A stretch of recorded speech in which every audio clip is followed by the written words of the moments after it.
महाभारत, जिसका नाम सुनते ही लोग ऐसा समझने लगते हैं कि महाभारत एक विध्वंसक युद्ध का नाम है, जबकि ये पूरी एक ऐसी कहानी है जिससे आप जो चाहे वो सीख सकते हैं।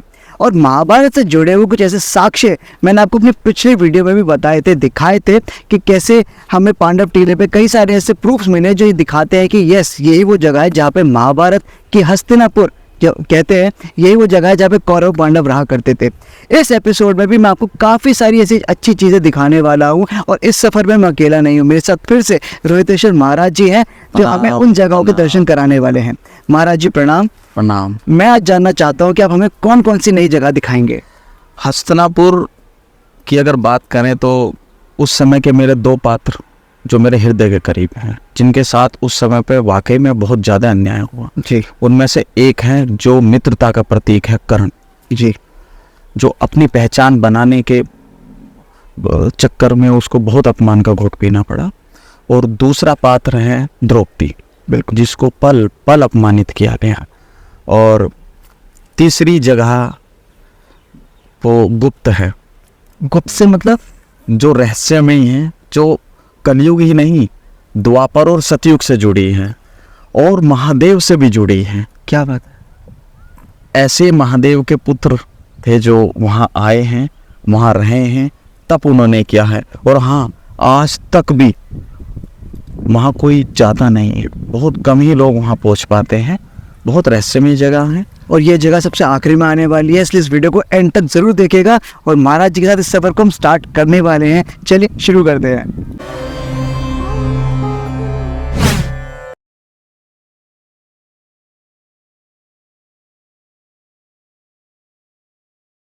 महाराज जी, मैं जानना चाहता हूँ कि हम जिस जगह पे बैठे हैं इसका इतिहास क्या है। ये कर्ण घाट है। यहाँ पर गंगा जी थी, गंगा जी हट गई है थोड़ी उधर। यहाँ गंगा स्नान करके कर्ण सवामन सोना दान करते थे रोज, दिन प्रतिदिन। और जो कवच कुंडल इंद्र को दिए वो स्थान है। अच्छा, तो यहाँ पे ये कितनी पुरानी जगह होगी, उसी काल की है? ये महाभारत कर्ण पुराण जगह है। तो पहले से कर्ण घाट प्रसिद्ध है। कर्ण जिस सूर्यपुत्र कहलाते हैं। हाँ, कर्ण के बारे में, जैसे कर्ण रोज दान करा करते थे, हमने कथाओं में सुना है कि कर्ण किसी देवी की पूजा करते थे जिससे उनको वो दान देने की क्षमता मिलती थी। वो कौन थे? बाहर एक मंदिर टूटा पड़ा देवी का, जी, यही सामने ही है जी। जहाँ जहाँ सती के अंग गिरे हैं वहाँ वहाँ सब सिद्ध पीठ हो गई है, कामाख्या पीठ है सारी। जी, वो देवी सोना देती थी। मुगलों के समय में बहुत सारे मंदिर पुराने तोड़े गए हैं। जी, वो टूटा पड़ा मंदिर तोड़ दिया वो भी देवी का। और वो देवी की आराधना करते थे, पूजा पाठ जैसे करते होंगे वो देवी प्रसन्न होकर सोना देती थी और कर्ण यहाँ दान करते थे। हम पीछे शिवलिंग देख सकते हैं, क्या ये शिवलिंग उसी काल का है? नहीं, इसमें मूर्ति कोई नहीं थी। या मूर्ति कुछ नहीं थी, ये बाद में सब लगाया गया? हाँ, ये मूर्ति सब बाद में हमने लगवाई है सारी। अच्छा, तो ये पूरा जो जगह है ये बाद में ही बना है? नहीं, मंदिर तो पुराना ही है। ओके, मंदिर पुराना ही है, ये सब बाद में बनवाया सरकार ने। अच्छा ठीक है। ये मंदिर तो उसी समय का है। इस पर तो पुराने कलश थे, वो भी पता नहीं किसने उतारे हैं क्या। बाद में फिर हमने पीतल के लगाए हैं, फिर थे नहीं कलश। तो कलश वगैरह सब उतार के नहीं रहे, तो मतलब मुगलों की सारी ये नहीं कह सकते हम किसमें क्या पता लगाए हमने। लगाया आपने। चलिए ठीक है, धन्यवाद आपका। बाहर जो है वो देवी का मंदिर दिखा रहा हूँ मैं आपको। हाँ, जो देवी सोना देती थी कर्ण। अच्छा, मंदिर है भी? हाँ, और टूटा पड़ा बता तो रहा हूँ, देखते चलें, दिखाता हूँ। जैसे कि गुरुजी ने बताया है कि ये जो जगह है, जो पीछे आप मेरे देख पा रहे हो, ये वही मंदिर के कुछ अवशेष बचे हुए हैं जहाँ पर कर्ण भगवान माता देवी कामाख्या की पूजा करा करते थे और उनसे उन्हें रोजाना ढेर सारा सोना मिलता था जिसे वो दान करते थे। गुरुजी, थोड़ा आप इसके बारे में विशेष में बताइए। ये वो जगह है जहाँ पर सती के अंग गिरे हैं। अच्छा, यहाँ पर वो है सिद्ध पीठ का, सब कामाख्या पीठ हो गई है। तो ये नुपुर पीठ कहलाती है स्थान। ओके, वो पीठ है यहाँ। ये देवी सोना देती थी कर्ण। कर्ण अब से करीब कुछ दिनों पहले जो यहाँ पर बुजुर्ग लोग आते थे उनसे पूछता था, बताते थे क्या कर्ण की भट्टियाँ थी। अच्छा, तो यहाँ कर्ण की भट्टियों के नाम से प्रसिद्ध था। अच्छा, ये जगह।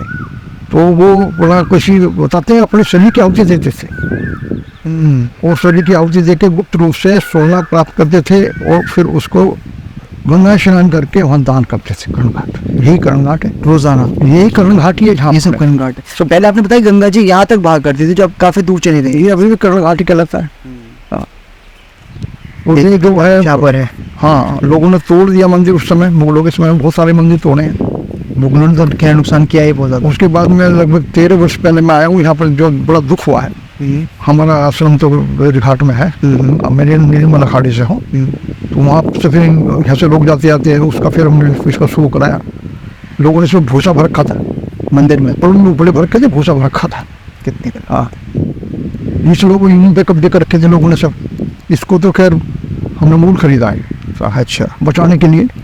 वही अपनी पौराणिक संस्कृति, सही बात है, बिल्कुल ठीक बात।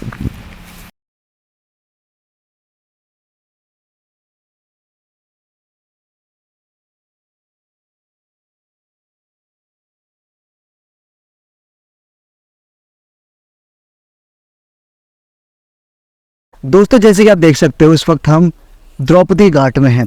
ऐसा माना जाता है कि देवी द्रौपदी यहीं पे स्नान करने आया करती थी, परंतु देख करके इसकी दुर्दशा बड़ा दुख हुआ।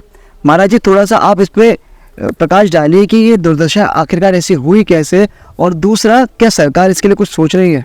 नहीं, आप अब देख रहे होंगे कि नई ग्रिल लग रही है और नया निर्माण हो रहा है जी। तो अभी इसकी साफ सफाई हुई है और ये तो बहुत सुंदर हो गया है पहले से। अच्छा। हाँ, जब से योगी की सरकार आई है तो योगी जी ने हस्तिनापुर के लिए बहुत काम किया है, तो ये तो पहले से सुंदर हो गया है।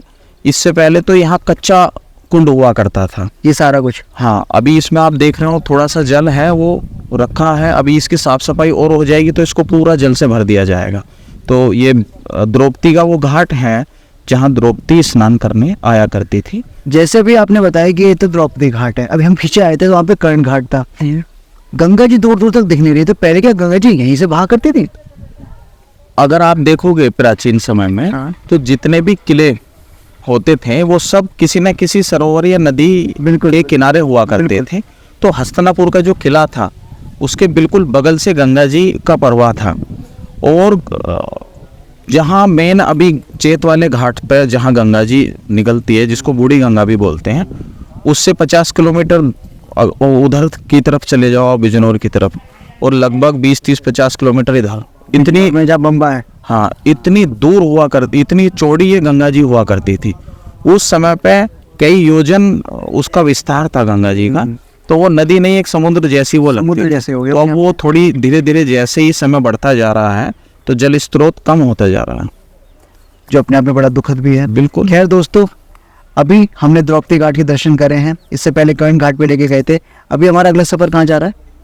अभी हम यहाँ के बाद चलने हैं, एक स्थान है जहाँ ऋषि दुर्वासा कुछ समय के लिए यहाँ रुके हैं। तो क्योंकि हस्तिनापुर में ऋषि मार्कंडेय भी आए हैं, बहुत बड़े बड़े विद्वान, बहुत ऋषि यहाँ आए हैं, तो दुर्वासा ऋषि भी आए हैं, तो उस दौरान वो कुछ समय के लिए वहाँ रुके थे। अभी हम वहाँ चलते तो हैं। चलिए व्यूअर्स, चलते हैं उनके पास। दोस्तों, ये जगह जहाँ पे मैं खड़ा हूँ, ये बहुत खास जगह है, क्योंकि इसके बारे में हर कोई बात नहीं करता। ऋषि दुर्वासा महाभारत काल में यहाँ पे आकर के रुके थे। महाराज जी, मैं आपसे जानना चाहूँगा, पहली बात, हमारे व्यूअर्स को शायद नहीं पता होगा कि ऋषि दुर्वासा कौन थे, दूसरा वो यहाँ पर क्यों आए थे? एक बार जब महादेव को क्रोध आया तो ऐसा कहा जाता है पौराणिक कथाओं में कि ऋषि दुर्वासा जी का जो जन्म है वो क्रोध, महादेव के क्रोध से उत्पन्न था। तो जब महादेव का जो क्रोध से जो तेज उत्पन्न हुआ, वो तेज अनुसुईया और अत्रि जी की पत्नी अनुसुईया के गर्भ में उन्होंने स्थापित करवा दिया था अपने उससे। तो तब जो पुत्र का जन्म हुआ वो ऋषि दुर्वासा के रूप में जाने गए, और वो उनका क्रोध महादेव जैसा ही क्रोध था, बिल्कुल। क्रोध हुए तो इतना कि पूरा संहार कर देंगे। तो बड़े क्रोधी किस्म के थे ऋषि, थे क्या, वो आज भी हैं, वो चिरंजीवी हैं, वो आज भी हैं। तो जब पांडव वनवास के लिए चले गए थे 12 साल के, तो उस समय पे जब उनका वनवास लगभग थोड़ा ख़त्म होने को था, तो दुर्योधन से मतलब हस्तिनापुर में ऋषि दुर्वासा जी का आगमन हुआ, और लगभग हजारों के करीब उनके शिष्य थे। तो कहा जाता है इसी स्थान पे वो उस दिन मतलब उस कुछ समय के लिए वो रुके थे, और दुर्योधन ने उनका आदर सत्कार किया था, और उन्हें षड्यंत्र के तहत पूछा। वो जब उनका आदर सत्कार किया, तो वैसे तो ऋषि दुर्वासा जी इतनी जल्दी प्रसन्न होने वाले ऋषि नहीं है, लेकिन दुर्योधन ने अपनी छल कपट से, सेवा भाव से जैसे भी उनको प्रसन्न किया, और ये वरदान उनसे मांग लिया कि आप मेरे 5 पांडव जो भाई हैं, आप उन्हें भी आप एक बार दर्शन करें, उन्हें भी सेवा का मौका दे, ताकि इस षड्यंत्र से, क्योंकि दुर्योधन के पास धन था, राजपाट था, तो उनकी वो सेवा कर पा रहे थे, लेकिन ऋषि दुर्वासा जी के हजारों शिष्य साथ थे और पांडव बेचारे वन में थे, उनके पास धन का अभाव था।